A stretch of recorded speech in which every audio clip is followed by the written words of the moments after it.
Hello, hello, hello, God's beautiful people. Hello. I am back with another word from the Lord. If this is your first time here, my name is Tara and God uses me to speak into the lives of his children. If you are returning, welcome back. I missed y'all so much, so very much. But this word, the Lord had me to speak because a lot of times we get complacent, okay? And I was praying this morning and I heard, my people will perish. And I'm like, okay, Lord, what do you mean by that? And he reminded me of something somebody told me. And it was a testimony. And it was something that happened to them many, many years ago to display. Basically, they were using it as an example to display how God moved in their life. And God reminded me of that because if we continue to grow in him, we will see those things on an everyday basis. But a lot of times, all we have is stories of the past, because we're not growing into who God created us to be. And so when he said, my people will perish, that is what he's referring to. And it led me to Hosea 4:6. And it says, my people are destroyed for lack of knowledge, because thou hast rejected knowledge. I will also reject thee, that thou shalt be no priest to me. Seeing thou hast forgotten the law of thy God, I will also forget thy children. Listen, walking with the Lord is an everyday thing. You should have testimonies to display God's glory, if not every day, at least 3-4 times a week. We get so hung up on that one thing and what it looked like and how it came and how it displayed to us that we think that's how God is going to move every time. But as you grow in him, you will begin to see that he moves in so many different ways. He displays his glory in so many different ways. Listen, when God blesses you with fruits of the Spirit, he has given it to you in full capacity, okay? It is up to us to grow into the gift. We're not waiting on God to increase the gift. When he gave it to us, he gave it to us in perfection, okay? It is up to us to grow into that. And we do that through knowledge. We do that through understanding. So when God said, my people will perish, it's because you stuck. You're not growing. You're waiting on God to display himself in the way that he always has. And not saying that he won't, but let me tell you something. How can you place limitations on an unlimited God? I say this all the time. A lot of us are missing it. We're missing God's glory. We're missing his mighty moves. We're missing his instruction because we lack growth. We lack knowledge. We lack understanding. We lack the wisdom that we need to get us to that place. And let me tell you something. God only speaks to us because he loves us. You can't earn it. There's nothing you can do to do it. There is nothing you can do to receive it. It's only because of his grace and his mercy. But we have to grow into the capacity of what he has placed inside of us, not waiting on him to increase it. It's already to perfection. Since when God does anything in bits and pieces, when he gives it to you, it's up to you to grow into it. And he just made me realize that, you know, a lot of times we just get stuck. We get stuck on waiting for that thing to be how it was before. I think I told y'all a little bit about my relocation and how I was trying to do it the way I did it before. And God was like, what makes you think that is the way I want this thing done? I need you to move the way I'm instructing you to move. You're so focused on the past, you can't see that I'm increasing you in this moment. You're missing it. I need you to pay attention. Look, God needs you to pay attention. He needs you to seek him. He needs you to grow in the knowledge of him.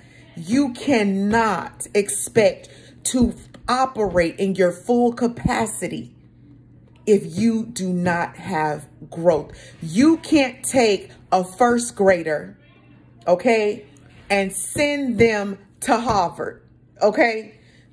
They have to grow through knowledge in that capacity, okay? You can't take a first grader and say, go to work. I need you to go buy your own snacks. I need you to go to work. I need you to clock in. They're not there yet. So you have to grow into that capacity. You can't stay a first grader forever. So that what God showed you in the past, oh, he can do it bigger. He can do it better. He just needs you to grow. Don't perish because of lack of knowledge. Don't perish because you never gain the wisdom and the understanding. Don't perish because you're holding God to a certain standard. And let me tell you something, it is absolutely below anything he could do. All the more, stop holding God to the things he did for you and how he did it in the past.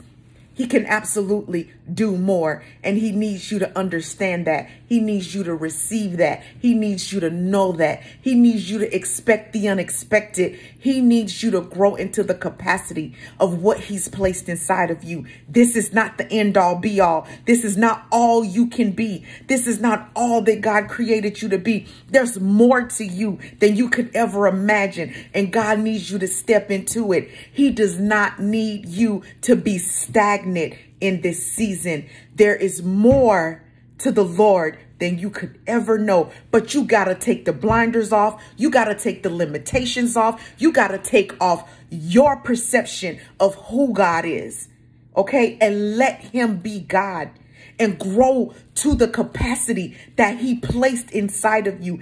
It gets bigger. It gets better. It gets more dynamic. It gets more extraordinary. It gets more beautiful every day. I love y'all.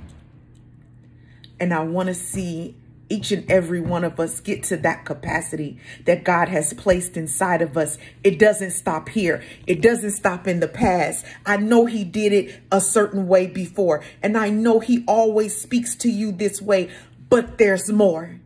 There is more. And God is saying, don't perish because you're stuck. There's more. There's more. Let God do it for you.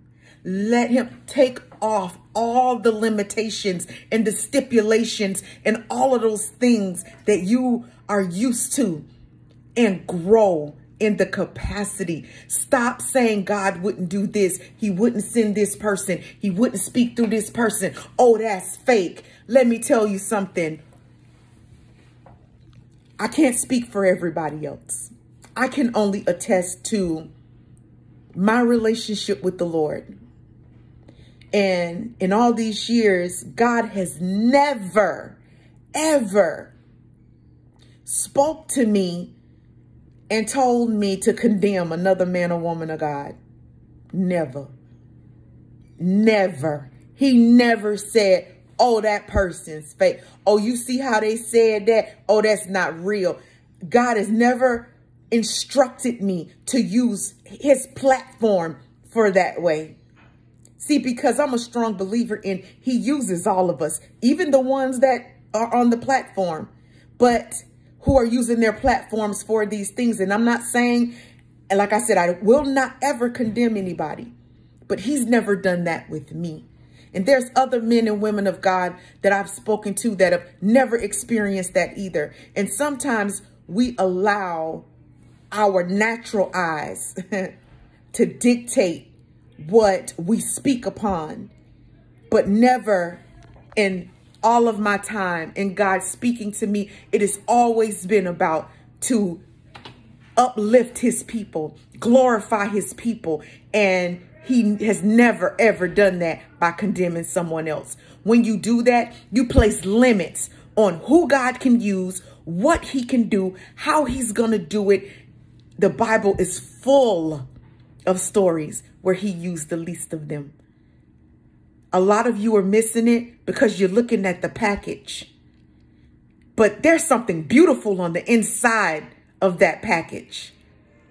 Receive it in the mighty name of Jesus. Don't perish because of lack of knowledge. Don't perish because you never grow to the full capacity.